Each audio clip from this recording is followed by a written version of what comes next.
Muy bien, comenzamos entonces con tejido. Tejido, esta es la definición de tejido, son células histofisiológicamente semejantes, no son exactamente iguales, pero son muy parecidas, que tienen el mismo origen embrionario y cumplen una misma función en el organismo. Histología es la definición de histotejidos y logos estudio. Entonces, estudio de los tejidos. Generalmente se aplica el estudio de la formación, estructura y composición de los tejidos desde que se implantan, desde el momento de implantación hasta su completo desarrollo y funcionamiento. Entonces, tenemos dos definiciones, el de tejido y el de histología. Tejido, conjunto de células histiofisiológicamente semejantes, histología, el estudio de tallado, de formación y estructura de los 4 tejidos básicos. Ahorita vamos a ver cuáles son los tejidos básicos. Estos son los 4 tejidos básicos animales. Nosotros los humanos también somos animales, ¿no? Por lo tanto, están incluidos ahí los 4 tejidos. El tejido epitelial, que es el primero que vamos a estudiar y que va a entrar al segundo corte, y después está el tejido conectivo, muscular y nervioso. Estos 3 van a entrar para el corte final, para el tercer corte, para el corte final o la evaluación final. Entonces, tenemos tejido epitelial, que vamos a ver ahora, vamos a avanzar, vamos a hacer una definición, sí, primero de tejido, y epitelial, que entra al segundo corte. Generalmente se distribuyen los tejidos en la gran mayoría en orden de secuencia. El tejido epitelial es este de acá. Esto, por ejemplo, es un esófago. Y en el esófago se pueden observar los 3 tipos de tejidos. El tejido epitelial, que es el que tiene contacto con el medio externo. El tejido conectivo, que es el que nutre al tejido epitelial, que está por debajo, que tiene una serie de estructuras que la vamos a ver, y el tejido muscular.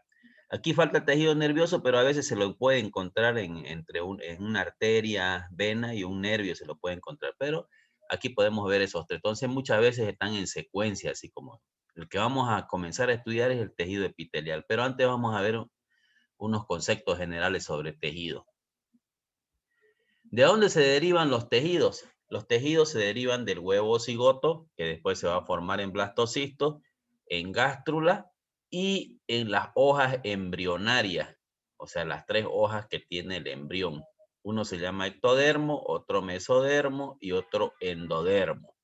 Ectodermo es el externo, hay uno al medio que es el mesodermo y un interno que es el endodermo, que lo vamos a ver. ¿De dónde se derivan la mayoría de los tejidos? El tejido epitelial que vamos a observar ahora, de las 3 hojas embrionarias.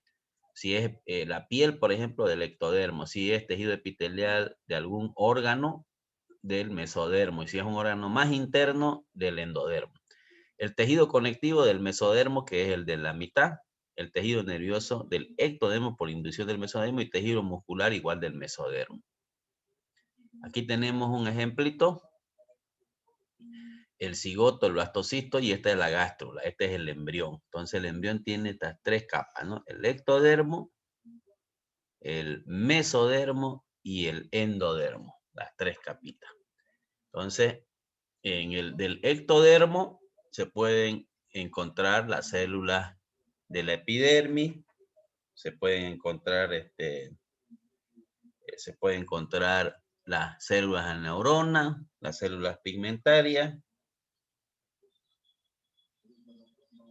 se pueden encontrar las células pigmentarias dentro de las células espermáticas, las células del ovario o el óvulo, del mesodermo, las células del músculo cardíaco,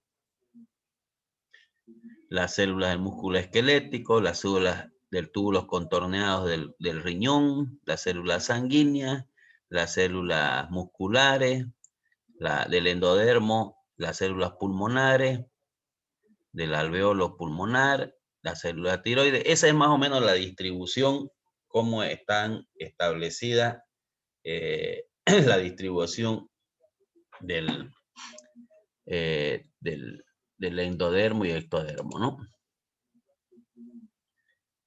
¿Cómo se deriva una célula de un organismo? Generalmente está células de distinta forma, eso va a conformar un pequeño órgano, completa el órgano completo y eso hacen los sistemas.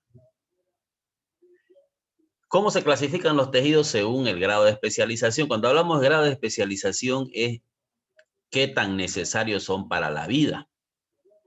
Tenemos los tejidos muy especializados, aquellos que no pueden ser lesionados en su totalidad porque producen una muerte o comprometen la vida del organismo o del individuo. Por ejemplo, el tejido muscular, en el caso del corazón, si se para el corazón porque está lesionado, se muere. Nervioso igual. Si el cerebro se rompe, se deshace, se destruye, se lesiona, también. Estos muy especializados comprometen la vida si es que están lesionados o alterados. Y los poco especializados que pueden tener un grado de deterioro y todas esas cuestiones, pero que en general no comprometen la vida. Por ejemplo, el tejido epitelial. No, hacemos una herida en la piel, no va a comprometer, puede que sangre, pero no va a comprometer la vida. Igual el conectivo. Igual el adiposo, conectivo y adiposo le hacen una liposucción a alguna persona, pero si no le lesionan a una arteria, una vena y un no pasará nada. Igual el cartilaginoso, nos arreglan, cartilaginoso y óseo, nos arreglan la nariz. No nos morimos si es que todo está bien hecho, a pesar de que hay lesión, hematopoyético y sanguíneo igual. Entonces hay los muy especializados que comprometen la vida si están alterados y los poco especializados que pueden causar ciertas lesiones, problemas, pero que no van a comprometer la vida del organismo. Vamos al primer tejido, el tejido epitelial, el que vamos a estudiar ahora. ¿De dónde deriva el tejido epitelial? Del griego epi, que quiere decir sobre, y tele, que quiere decir peso. Definición: es un tejido formado por una o varias capas de célula. Ahora vamos a aprenderla o el jueves cómo se nombran los tejidos epiteliales. Que están yuxtapuestas, quiere decir que están puestas así como acomodadas, que recubren todas las superficies libres del organismo. Donde hay superficie libre, ahí está recubriendo el tejido epitelial. A veces su nombre cambia de tejido epitelial a otro tipo de nombre, pero siguen siendo epitelios cuando recubren cavidades internas, por ejemplo, de órganos huecos, coductos, piel, mucosa, glándula. Por ejemplo, se llaman mesotelios cuando están recubriendo cavidades celómicas, o sea, órganos que están dentro del organismo, como ser pulmón, corazón y abdomen. Entonces son epitelios, pero su nombre de derivado se llama mesotelios. Son epitelios mesotelios o epitelios mesotélicos. Son mesotelios. Y se llaman epitelios endotélicos o endotelios los que tapizan los vasos sanguíneos. Entonces hay dos epitelios en general, es su nombre común, pero pueden derivarse como mesotelios cuando están recubriendo órganos internos o endotelios cuando están en los vasos sanguíneos. ¿Cuáles son las características que tiene el tejido epitelial? Tiene 5 características. Vamos a ver una por una. La cohesión celular, una lámina basal, es avascular, no tiene irrigación sanguínea, está polarizado y tiene la particularidad que se regenera. Vamos a la primera. El epitelio tiene una cohesión celular, que quiere decir que el epitelio constituye un conjunto de células unidas por uniones intercelulares que son glicoproteínas, uniones de proteínas con el glicos, llamadas glucocálix. Entonces, el glucocálix es una glicoproteína que tiene esa particularidad de hacer producir la unión entre esas capas de células o ese conjunto de células. También el glucocálix participa en pinocitosis y otras actividades vitales, o sea, protege de la introducción de bacterias, hongos, generalmente, ¿no? Y algunos virus grandes, ¿no? Entonces, pero esa es Entonces, el glucocálix, aquí ustedes tienen ver, esta es una tráquea Y este es el epitelio, y el epitelio tiene ese grado de unión, entonces. Tiene esa unión, ¿no? Una segunda característica es la lámina basal. La lámina basal tienen una lámina o una pequeña cama en la base del epitelio que está conformado por colágeno y glucoproteína, que tapizan los longitud y los separan del tejido conectivo. Esta lámina basal es invisible al microscopio normal, solamente se ve con microscopio electrónico, ya que es de 50 a 80 nanometros. Sirve de sostén para las células epiteliales y filtro para los nutrientes. Entonces, aquí tenemos, esta es la lámina basal. Aquí está la membrana basal y estas son el glucocálico o las uniones intercelulares, ¿no? Aquí tiene, o sea, están puestas las celulitas y tienen como un pequeño puntito, digamos. Y esta es la membrana basal de colágeno. Cuando uno es mayor, se va perdiendo el colágeno y esto va cediendo la célula y se hace la pequeña arruga. Vamos a la tercera, que es la tejido vascular. El epitelio no posee gasos sanguíneos, no tiene riego sanguíneo propio. Su metabolismo depende de la fusión de oxígeno y metabolitos procedentes de los vasos sanguíneos. El tejido conectivo está siempre por debajo de la membrana basal. Entonces, cuando nosotros lo miramos, no tiene vasos sanguíneos.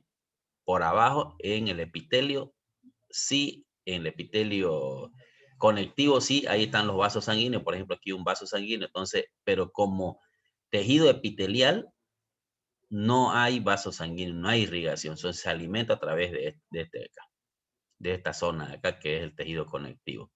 Vamos a la polarización.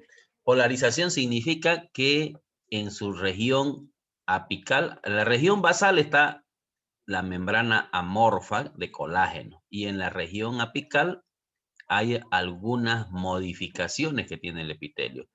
Quiere decir que tiene algunas estructuras anexas. Por ejemplo, ¿cuáles?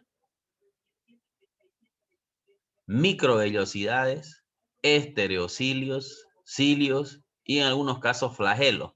Pero generalmente estas tres, las microvellosidades, estereocilios, cilios. Vamos a las microvellosidades.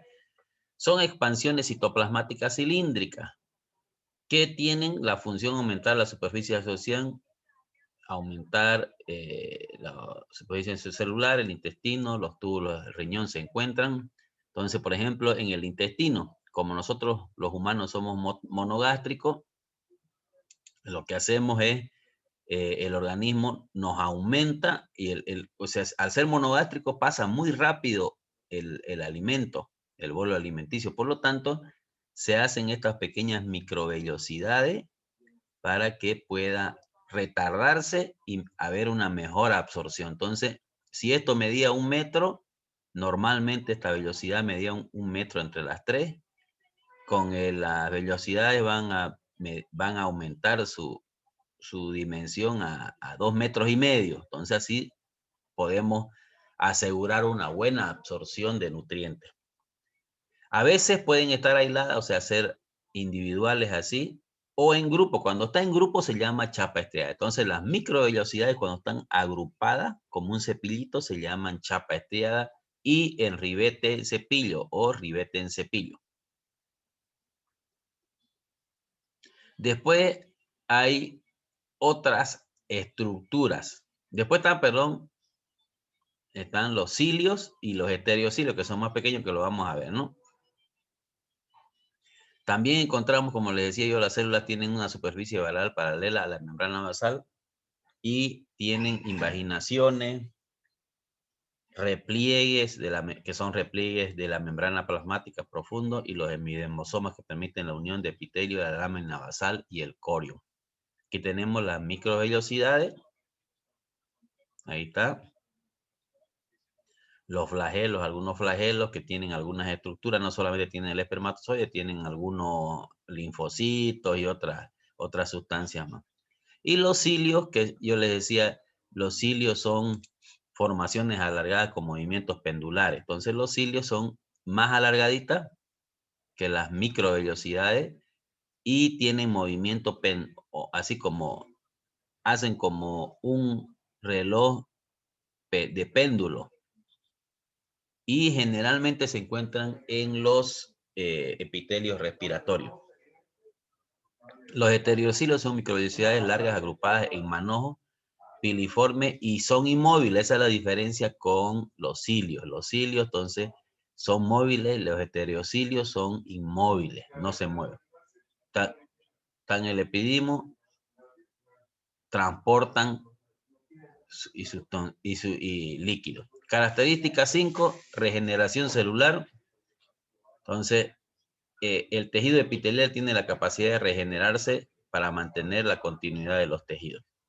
Se regenera aquí, por ejemplo, hay células en regeneración, fíjense, regenerándose las células.